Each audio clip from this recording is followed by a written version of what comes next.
aya hibar pangdu hati para wargi tiasa neraskeun hanca dongeng nu judulna Sangsara Alatan Harta. Dongeng enteng kahaturkeun etang-etang hiburan panggoberahmana. Atuh pepeuliheun kana sae mau para wargi kanggo hiburan-hiburan kitu tah. Kitu. Upami kaleresan aya sasiereun sabeunyereun katampi nyangakeun etang-etang lenyepaneun dina ati sanubari dilenyepan sangkan leres-leres tiasa nyerkan ati sanubari mudah-mudahan janten hikmah kang urang sadaya. Mangga urang lajengkeun pamiti lepat dongeng teh kamari parantos dugi kanalika Juragana Tadikarta sareng bojona Ibu Emi Sumirat nuju ngemut ngimpleng-ngimpleng kumaha carana sangkan harta banda teh bisa dicekal ku manehna kabeh kitu nya teu. Mangga urang lajengkeun deui mudah-mudahan para mitra aya dina ginanjar kawilujengan. Ieu dongeng teh judulna Sangsara Alatan Harta karya Mang Sastra. Wilujeng dangukeun. Para mitra kaum dangu, mangga dongeng urang lajengkeun deui. Teu kedah disebatkeun ramena para tamu anu merul aya paripaos ti suklakna ti siklukna tina ngerang lila beurang tina ngoek lila poek pada daratang ka Juraganata anu memang boga hajat ka cida pisan rongkahna. Teu digamarkeun para wargi eta hajat teh ayeuna urang dongengkeun sababaraha bulan sabada hajat. Kaayaan rumah tangga Nyi Titin sareng Cep Mansur kacida pisan layutna. Aya paripaos kacai jadi saleuwi kadarat jadi saloga. Kaditu kadieu pada rerentetan. Malah mah ayeuna pausahaan leuwih maju. Kulantaran didorong tuluy kudu jadi pamajikan anu wijaksana. Istri binang kita cenah Neng Titin teh. Malah mah kulantaran majuna pausahaan beuki pesat. Teu nyahoan Nyi Titin mah yen eta teh pausahaan teh boga manehna. Tetep we dikilungan ku Juraganata jeung Jang Mansur ge teu nyahoan disangkana mah dua pana we. Kitu kayana. Ngan pikeun Juraganata katut Bi Emi. Arkahanana pausahaan beuki panas pikeun hatena. Panas kumaha lamun hiji waktu katohyan. Lamun hiji waktu kapanggih lantaran pasti bae ai cak-cak bodas mah aya. Ai carita mah kudu betus yen sabenerna eta pausahaan teh bogana Nyi Titin. Meureun manehana kudu mulangkeun kudu nyerenkeun pausahaan bari dina kaayaan ngaligincing. Teu boga naon-naon kitu ceuk pamikirna. Para mitra sadaya, sakumaha nu kauninga ku urang sakumna. Yen urang kumelip di alam dunya bari banting tulang dug tinetek ceuk paribosana. Hulu dijieun suku teh kenyer kipayah keur kapentingan kula warga urang anak jeung pamajikan. Beda deui sareng Juragana Tadikarta. Anjeunna mah sok sanajan ngah-ngahning raja kaya datang sorangan, hasil-hasil mucekil. Atuh ceuk paribasana anjeunna mah keur aya dina bentang terang. Tapi nya kitu sifat manusia teu cukup ku saeutik. Aya paripaos meunang sajengkal hayang sadeupa. Sifat-sifat kitu teh kacida pe awona komo nincak di Juragana Tadikarta mah. Komo deui anjeunna mah nuju ngemut-ngemut hartabana. Sedeng hartabana teh lain hak manehna. Sakumaha nu kauninga yen kakayaan bangsa pabrik tinun jeung sajabana nu dijalankeun kudu jadi anakna teh anu ngaran Cep Mansur sabenerna mah eta teh bogana Neng Titin Sutina. Sifat hawak timbul aya katerangan yen dosa pangageng-agengna nyaeta dosa diantawisna bae. Nyekal hartabana atanapi temikeun hartabana bogana anak yatim piatu. Nyatana ayeuna hartabana nu dikeukeueuh ku Juragana Tadikarta teh saleresna mah milikna Neng Titin Sutina. Nak yatim piatu budak geus teu boga indung teu boga bapa. sedangkeun nalika jumeneng keneh Ramana teh dititipkeun ka Juraganata kari-kari aina teu dibalikeun deui malah hayang ngarawuh ku siku ceuk paribasana hartawana teh hayang beunang ku manehna. Tungtungna guntreng antara salaki jeung pamajikan duanana memang keur kaserepan ku setan iblis. Hawa nafsu aya di dirina ceuk paribasana dirina dilingkung ku setan anu tuluy ngeukehan sangkan eta harta bana teh ulah beunang ku nu sejen atawa ulah balik deui ka nu bogana. Malah ceuk angkeuhan setan-setan mah bari caka kabeh seuri anu unina kieu. Nata Emi bodoh sia, lamun sia dengan gunakan akal jeung pikiran dan wane eta harta bana nu dikekeueuh ku sia sakedeung deui bakal pindah ka nu bogana. Gunakeun sia teh uteuk, gunakeun pikiran kumaha we carana sangkan harta bana beunang tah kumaraneh. Ulah bodoh balilu kitu, bodoh alahbatan ti kebo siana ta. Kitu kira-kirana pangusik ti setan. Da memang atuh pangusik ti setan kacida pisan markeselna. Nya puguh sifat-sifat Juraganata sareng Ibu Emi anu teu kandel iman. Eta mah para wargi sadaya ata cujo nyarita kieu.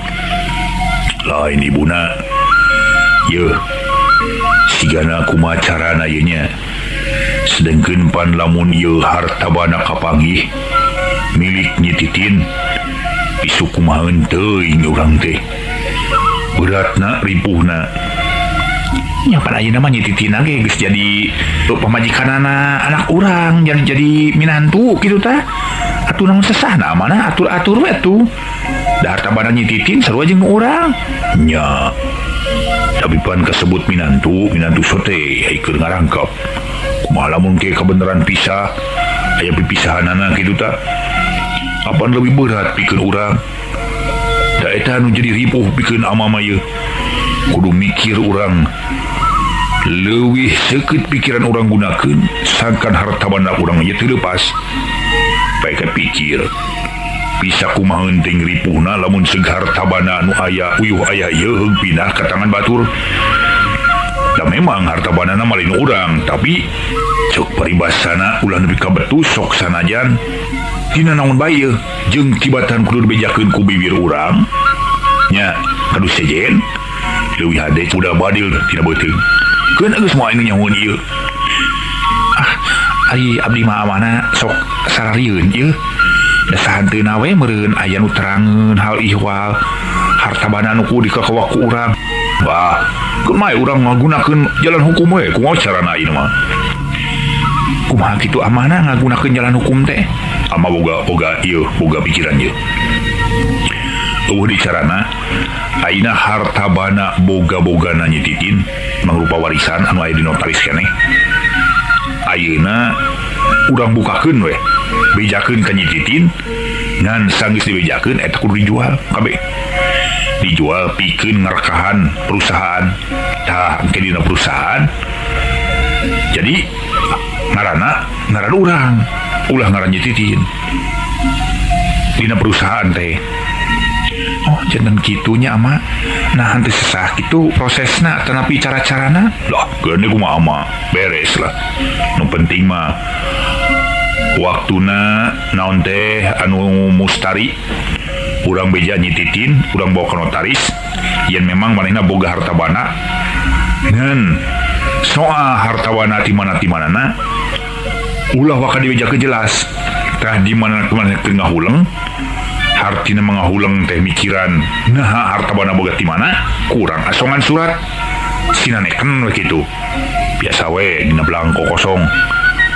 Kayak lamun manehna geus neken ari kumaha ruga-rigelna mau bari belangko kosong teh bisa diisi naon-naon sebutkeun we kitu ngajual atau kumaha we carana mah. Oh janten kitunya amanah nya upami kitu mah atuh abdi ge satuju namun kada ieu bila acak-cak bodas seung ngawartosan kanu sanes anu nimulkeun naon teh bilih ieu mah nya isuk baring supagi nimulkeun karicuhan gitu. Moal beres ya pokona mah. Tah sabada kitu yeuh amamer beja yeuh. Bari harita para mitra sadaya juragana tangah harewos ka Ibu Emi. Harewosna bakat ku laun-launa nepi ka Mang Jaya gitu terang para mitra. Mang sastra gitu terangin. Keuna cenah ku mangke we harewosna wa kitu. Bakat ku laun-launa ngaharewos. Teu katangar ku nu sejen, teu kadenge ku nu sejen. Teu aya nu terangkeun kumaha harewosna juragana teh. Atuh geus kitu mah para mitra sadaya teu loba catur. Harita keneh manehna saged siap-siap rek ngagawekeun pagawean atawa rek nyelesaikeun pagawean nu geus direncanakeun. Kocapkeun para mitra. Cep Mansur sareng Nyi Titin. Estuning ceuk paripaosna kacai jadi saleuwih kadarat jadi salogak. Rentetan hirup senang-senang duanana oge. Komo ayeuna mah Cep Mansur sabada ngahiji jeung Nyi Titin teh pausahaan beuki maju. Atuh perusahaan beuki loba omset penjualanana beuki ningkat. Kauntungan beuki gede. Nimulkeun hiji kabagja anu luar biasa. Bagja dibandingkeun jeung naon-naon nu aya oge. Malah harita kocapkeun Cep Mansur sareng Nyi Titin. Nu juga lutrang we ngarobrol di tepas payun hiji sore nu kacida endahna. Malah pikeun bojona make jeung jauh paninengan sagarupa. Katingalina rada alung benten Tisasari. Atuh harita ditanya ku janten sarogena. Tin, kunaon katinggalna ku akang sapertos anu ieu lungse katinggalna teh sapertos kirang berag aya naon Tin? Teu naon-naon Kang Encep. Da Titin mah teh sawios-wios sapertos biasa we. Oh ulah sok bohong segala-gala teh. Ieu sing sakur nu katingal ku Kang Cecep netelakeun yen Titin keur aya dina katunggaraan halaras kitu. Tunggara perkawis naon Kang Cecep? Pami abdi meunang katunggaraan teh kedah meunang kapeurih kasedih. Atapi naon we sedengkeun abdi sasarengan sareng Kang Cecep. Estuning taya kakirang. Ye, dina segala rupa persoalan teh estuning matak geunah tumanina.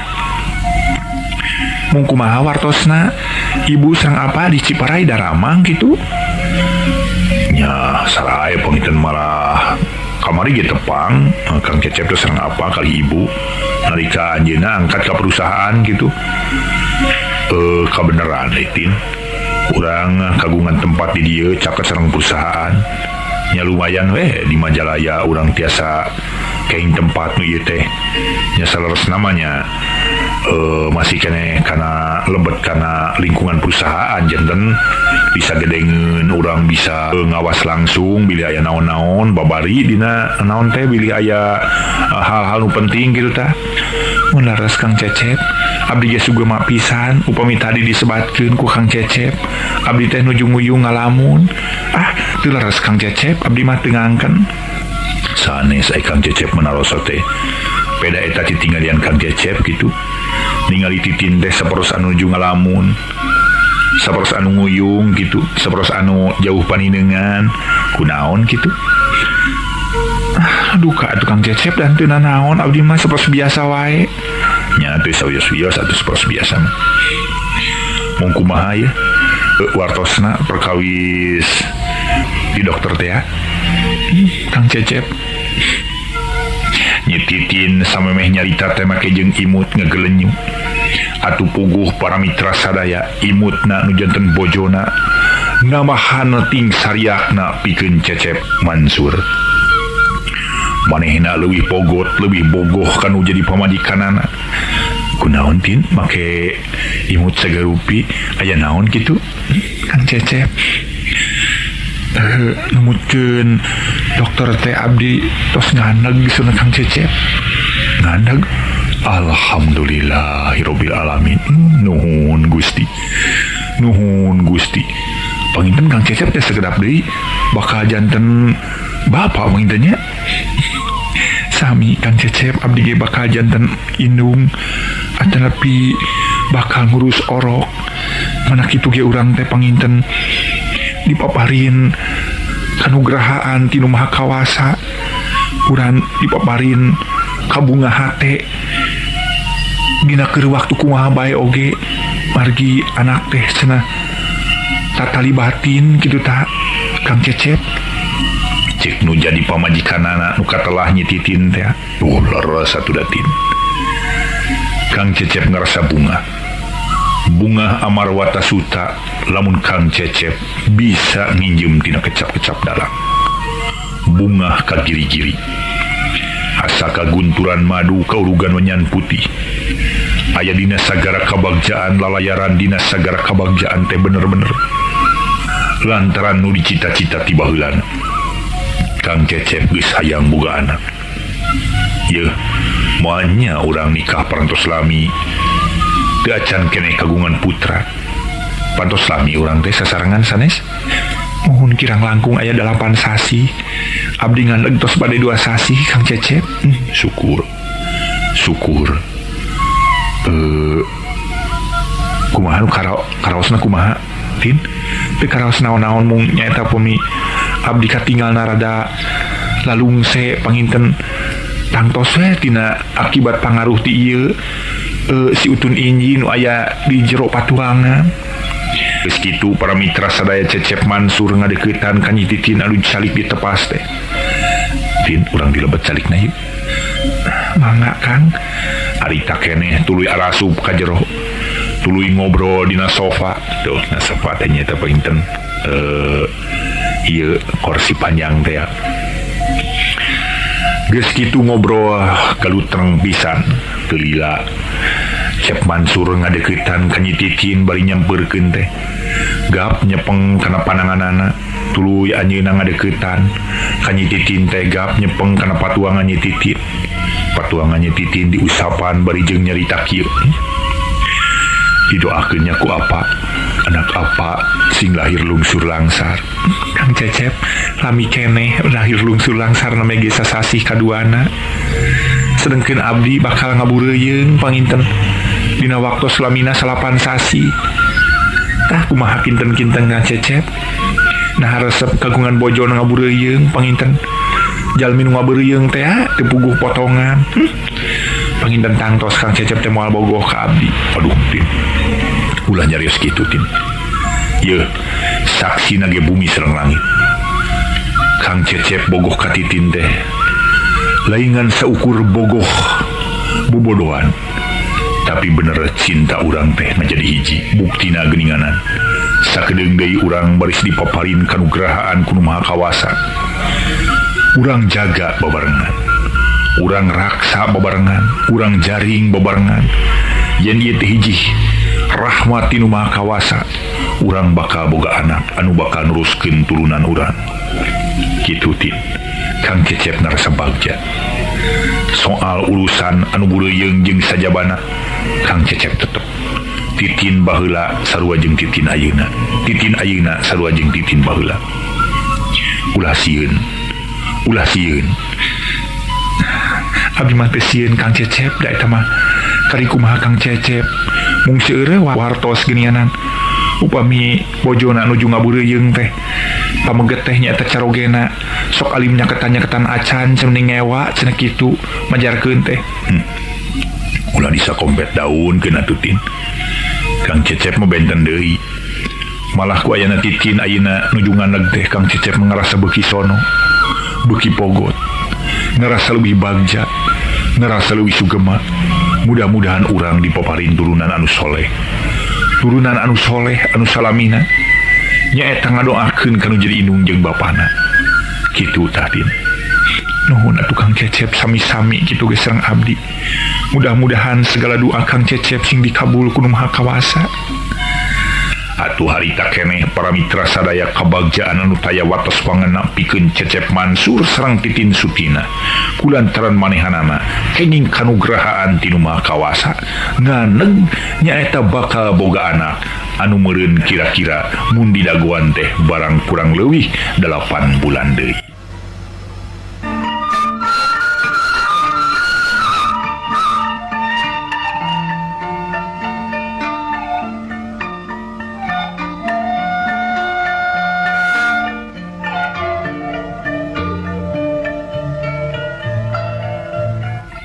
kocapkeun para mitra sadaya saminggu ti harita. Di mana juragana tadi karta sareng Ibu Emi Sumirat parantos paheut dina ngalaksanakeun sagarupa patekadanana. Samalah harita make nyamper kanu jadi anakna. Cep Mansur katut bojona harita teh dikerid dibawa ka Bandung nyata ngadeheus ka notaris nu aya di Bandung. Nu aya patula patalina jeung urusan surat-surat warisan di jenatna Bapak Sutama teh anu kagungan eta kakayaan. Samalah mah para mitra sadaya pikeun Neng Titin mah teu nyaho naon-naon malah wake jeung sagarupa hulang-hulang dibawa ka notaris teh. Geus kitu rapat di notaris, parabat notaris ngagambarkeun perkara harta warisan. Nyi Titin colohok bengong luar biasa. Dibejakeun cenah harta warisan anu aya di daerah Rancajigang, nu aya di daerah Sapan, samalah mah di daerah Cicalengka Ranca Ekek. Di opat tempat opat jumpluk teh nyata bobogaan Nyi Titin teh. Sedang di jumlah jamleh eta sawah jeung kebon teh aya kana 15 hektar. Pikeun Nyi Titin ngahuleung luar biasa. Bari tuluy rek nanya ka karagerek kemab nyarita nanyakeun ka notaris. Ditempas manten ku juraganata. Oh Nyai, tarima we eta teh. Pokona mah eta milik Nyai. Eta teh minangka naon teh tanah asih ti Bapak kitu dah. Para mitra sadaya ngahuleung. Pikeun Nyi Titin Bapak teh Bapak nu mana teu nyaho. Tapi kulantaran kitu antuk nama Nyi Titin narima tuluy nyarita deui. Hatur nuhun Bapak notaris. Perkawi serat-serat ieu ku abdi ditampi sadayana. Mangga atuh palih mana abdi kedah nawis. Palih dieu Neng.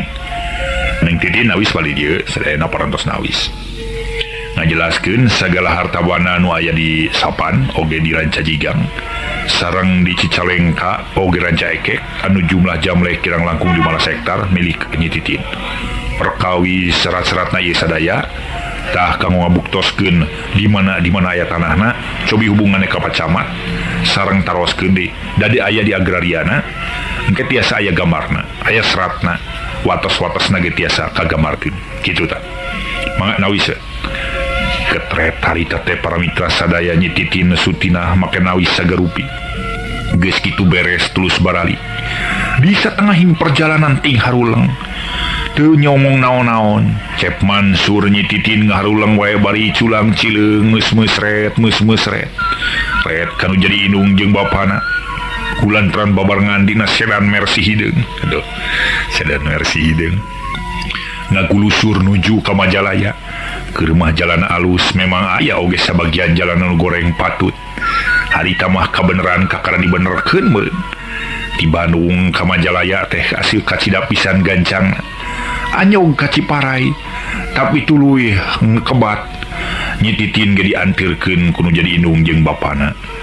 Barang geus nepi ka Majalaya, nepi ka imahna jerut pada tarurun sararea oge ngan kari supir nu markirkeun mobil. Geus kitu ngarariung di imahna.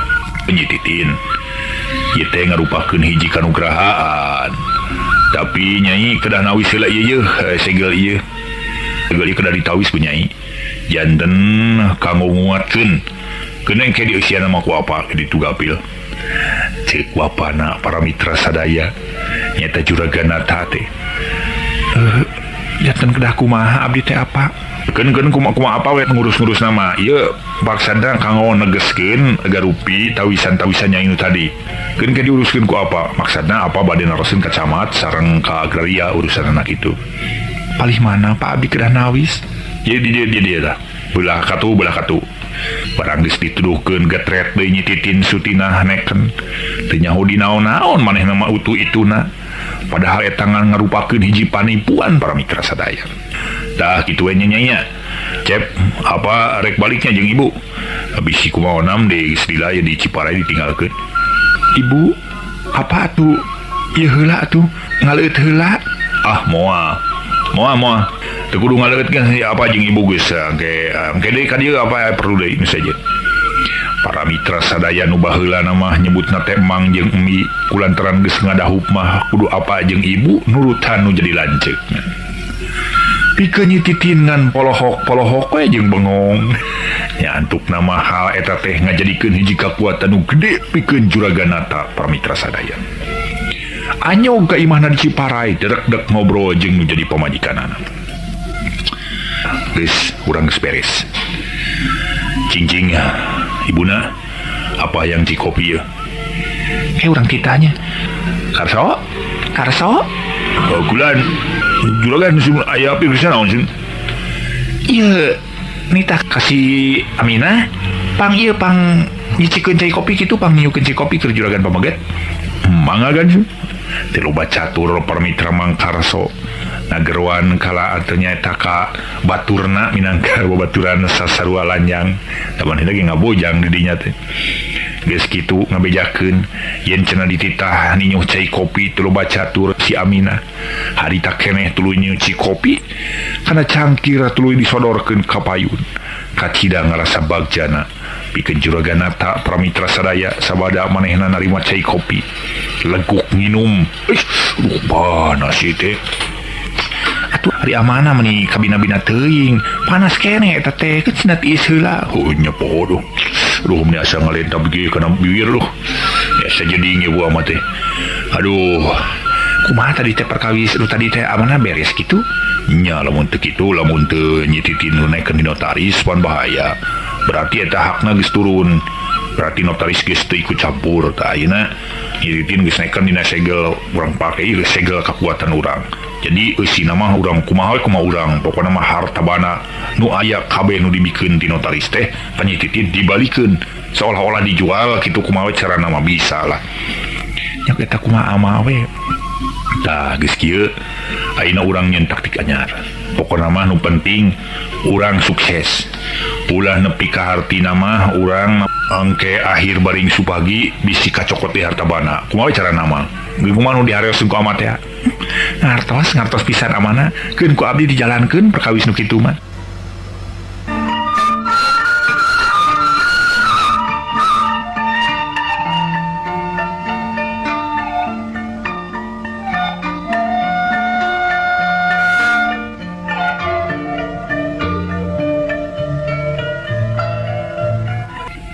Kocapkeun hiji waktu Pramitra Sadaya kabumi Juraganata di Karta aya sema hiji istri budak geulis ceuk paribasana geulis campernik geulis bawana ngajadi budak keur memejina geulis maklum budak ngora keneh budak kakara kaluar sakola mun ayeuna mah kakara kaluar sakola di SMA eta namina budak teh Susi putrana Bapak Herman panglinggihanana memang caket masih kena di Ciparai teras eta budak teh keketrok kabumina Juraganata parijeng pupun tenan teu lila ti jero imah kadenge kedepruk sora jelema nu leumpang si horeng eta teh Bu Emi Sumirat Pramitra Sadaya mukakeun panto barang dibuka panto manehna ngajenghok geuning Neng Susi alah kamana wae mun tos lami tara ka ibu-ibu Neng Susi teh damang Neng sae ibu kumaha sawalerna ibu damang alhamdulillah Neng jam kali kalebet sareng saha ka dieu teh abdi we nyalira ibu nya syukur siap ka dieu siap aya naon ieu bibi aya ieu peryogi anu sanes atanapi penting pisan ti tuang rama atanapi tuang ibu henteu abdi mah haja we ameng karsel tuh dan dirorompok nya sok atuh di dieu mun karsel mah di dieu jeung ibu urang ngobrol harita keneh Pramitra Neng Susi digendeng dibawa ka jero geek diuk dina kursi teu lila atuh Nyi Aminah lanjangna sora nyagikeun cai teh minangka mah meuli nyuguhan ka tetamu barang geus kitu atuh tuluy Ibu Emi sok kadinya Neneng ngaleueut kadinya teu aya naon lah di ibu mah ieu we bangsa nu lah nu kararieu geuning teu raos oh sendanya boronong teh urang teh boronong deui sawios ibu teu kedah ngarepotkeun abdi mah ka dieu bade ngobrol we nya lah mun tos lami baheula mah Neng Susi teh sering ka dieu atuh si Cecep sering ka ditu muhun mun asa kaemutan kumaha hartosna Kang Cecep ibu sae geulis itu di Majalaya nyina teh nya kitu teh awe lah maklum lah ngahiji jeung budak anu hartina mah budak Pampung teu nyaho di naon-naon ni rumah tangga teh mikara itu geuning teu pikara sepeun ibu mah jojo kitu para mitra sadaya indungna teh ngomongkeun perkara minantuna dihareupeun pisan batur ngagogoreng minantu ti dituna mah ngajenghok pikeun Neng Susi barang di bejaan kitu. Nah kumaha kitu ibu sanes Cetitin teh pilihan anak Kang Cecep saurna Cetitin teh istri anu sajati. Memang bener aku kitu teh mah istri sajati tapi beda deui sajatina teuing sajati naon lah ngan anu katingali mah ku ibu mah nya lah teu panuju si Cecep ngadahup ka Nyetitin teh ngan kulantaran kapaksa we nya kapaksa teu naon lah keun bae sugan lah teu lila babarengan anak kitu tah ibu mah kalah ka ngadoakeun kitu ka tuang putra teh da nya atuh da ibu mah teu satuju ye dalam munseg baheula nya ye nya Cecep teh heug bebeja kitunya istrieun teh kitu nya ye Neng Susi meureun ibu teh meuni meureunna bunga kabina-bina ibu masuk kitu tong kitu ibu bilih katuliskeun jurig keun bae katuliskeun jurig ge lah mending ge katuliskeun jurig ame geunah ka ibuna ye meuni asa teu boga minantu ibu teh dah gitulah minantu bangsa tidak usun meledug teu nyaho di naon-naon teu bisa masak-masak aca nyayur lodeh gitu bisa kitu nu matak oge ibu malamun seugnaon teh kabeneran rumah tanggana pondok gitu lah mending bunga we meureunkeun bae teu naon lah soal Cecep cenah lalaki jadi duda lah duda ieu teu naon can boga anak ieu pasti loba meureun awewe nu daekeun eta kinten-kintenna Neng Susi kersa lamun Cecep jadi duda ibu mah song nyarios gitu ibu abdi mah meni iya meni sok ararisin di jangjaruhkeun gitu teh ke ayo deh anu aya nyusulan ka abdi timuruan keun kumaha ibu soal eta mah asa Neng Susi kersa tanapi daek gitunya lamun didahupkeun ka Cecep alim ibu alim teh bari seuri para wargi sadaya datu sahaja mina nu nyebutkeun kersa di kitu-kitu ai hate nama memang Neng Susi teh katarik ati ka genam asmara ku Cep Mansur kulantaran tiba heula keur sakola keneh ge sok babarengan keur manehna sok sakola ari Mansur mah memang keluarna ti heula da leuwih kolot ti manehna beureun beda kana 5 tahun mah tapi katingalina Cep Mansur hiji pameget anu janten pujaanana muncek ayeuna mah pameget ideal gitu. Para mitra anu mulia anu sami-sami ngabandungan dongeng enteng memang kitu kaayaan kulawarganata di Karta sareng bojona Ibu Emi teh anu ayeuna parantos ngarawu ku siku harta bana milik Nyetitin teh geus dioper alih bari teu nyaho Nyetitin mah saeutik-eutik acan atuh para wargi nu mulia nu sami-sami ngadangukeun dongeng enteng kaayaan kitu teh komo ayeuna mah Ibu Emi kulantaran harta bana geus katingali malik geus jadi milik manehanana cecep kabina-bina ka Nyetitin jeung deui sangka Nyetitin gancang-gancang indit kumaha we carana manehna nyieun reka perdaya ceuk paribasana momen kidadatangan ka dukun-dukun segala rupa malah hiji waktu sok sanajan jauh ge para mitra sadaya dijugjug angang diteang leueur kunang iteuk poe kunang damar ceuk paripaosna manehna ngajugjug hiji tempat anu tempatanana nu katelah teh di daerah ujung Berung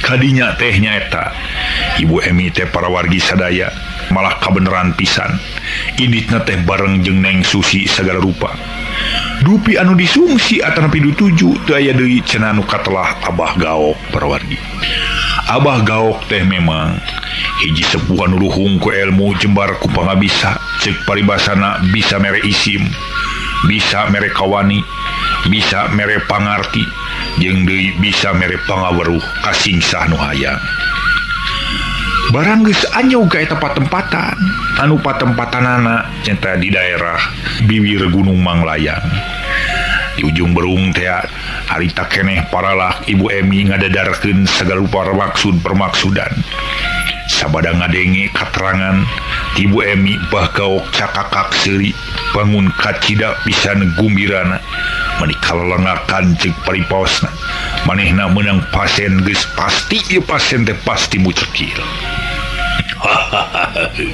Ibu, waduh, hari Abah teh kacida pisan bagjana kadatanganku ibu teh. Dupi ieu teh saha ieu teh tuang putra terbisaha. Ieu teh Abah nu katelah mana yang Susi nyaeta nya kitu teh we anu kata dilamarkeun ku abdi. Janten kahoyong teh supados ngadahup sareng pun anak kitu tah. Ai pun anak teh pan tadi ge disebatkeun kagungan bojo namina Nyi Titin. Tah Nyi Titin teh supados diserahkeun kumaha carana. Oh, kaharti. Jadi maksud nama sangkan putra ibu tuang putra nu namina Cep Mansur teh mika cicem ke bojona. Kitu merenya. Tah kitu jalan-jalan nama kumaha Abah we. Atuh kumaha we saena perkawis kanggo ieu malah kanggo waragad nama biasa diatur. Ai soal waragad mah Abah mah teu mentingkeun. Nu penting mah Abah bisa nulung kanu butuh nalang kanu susah. Tah ieu jadi ilmu Abah dimanfaatkeun keur kepentingan ibu. Abah teh kasih pisan bagiana. Kulantaran ibu tiasa rurumpaheun sumping ka ieu tempat teh. Abah ngarasa gembira pisan. Bari jeung bisa nulung ka ibu ku jalan cenah sakumaha nu dipikahoyong. Atuh cenah tentang ibu aya naon teh tilam kasih ka Abah eta mah Abah hatur nuhun sateuacan cenah oge. Para mitra sadaya, salajengna tuluy atuh Bahgao manehna lebet ka kamar. Geus kitu tuluy perdung meuleuh menyan menikah mulak para mitra sadaya. Samalih Neng Susi katut Ibu Emi nepi ka ampir berasin lantaran menyan mulak saimah-imah. Geus beres meuleuh menyan teras anjeunna kaluar. Bahgao cumarios kalayan Daryana keur. Kieu Ibu Emi oge Neng Susi. Abah kenging ilapat. Yen soal nu kitu gampang pisan. Tah engke geus pasti tuang putra baris pipisahan. Jalan-jalan mah keun Abah nu ngatur. Namun ieu teh rada ageng waragadna kumaha ya Ibu Emi kinten-kinten.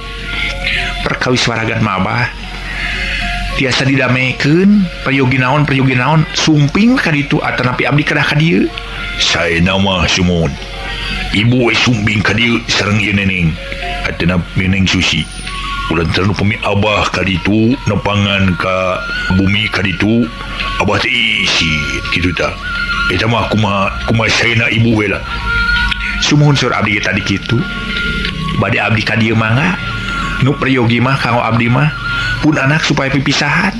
Tak kitu sareng ke sabada pipisahan sangkan pun anak kersa ngadahup ka ieu Neng Susi. Soal gampang kitu. Soal gampang nu kitu. Ulah sieun-sieun, ulah heran, ulah ponok pangharepan, ceuk budak ayeuna mah ulah pesimis cenah. Kedah optimis ibu, baris hasil nu dimaksud. Tah, ayeuna kieu Abah baris ngagunakeun tanaga-tanaga sejen. Sedeng tanaga ieu kudu dibayar. Tatu kanggo sakeun naon teh kanggo etang-etang ngawitan padamelan mah. Ku Abah ayeuna dipaparin ieu. Da ieu nya ieu teh ieu kedah dianggo ngaleut nyaeta ku tuang putra anu katelah Cep Mansur. Dupi teh ieu hiji deui ta ieu nu beureum upami ieu teh hejo ieu teh beureum. Tan teh beureum kedah tiasa dileueut ku mantu ibu anu katelah Neng Titin. Kumargi ieu dua teh parantos diparancahan ku Abah. Dupi parancana mati geus tangtos ieu ngarupakeun jalan-jalan hungkul. Tangke sabada kitu supados petuang putra tiasa mendakan hiji kekuatan anu pasti keur anjeunna. Lantaran ku Abah ge tiasa kataksir, tiasa kagambar jeung kabaca kumaha eta sifat-sifat tuang putra sok tara percaya ka batur, sok sanajan ka indung jeung bapana. Tak kitu. Jadi pikeun ngandelkeun kepercayaan kana dirina sorangan, engke bakal manghibukti kumaha we carana mah keun kumaha Abah. Aduh, laras pisan Abah. Abah tiasa maca geuninganan. Nyaeta sagarupa sifat-sifat pun anak memang kitu pisan Abah. Aduh. Eta teh pun anak meni alim pisan di bejaan ku kolot teh. Samalih matara percaya kanu jadi kolot, ngeunaan urusan naon-naon oge. Kitu nu mawi nuhun upami Abah parantos maklum mah. tah kitu we atunya abdi mau alami ieu lu hatur lumayan ieu kamu bakal mah Genyreng teh para mitra sadaya sagepok duit dibikeun ka Abah Gaok. Harita keneh Abah Gaok api-api. Ulah seur-seur teuing ibu. Ulah seur-seur teuing ieu. Seur teuing sakieu mah.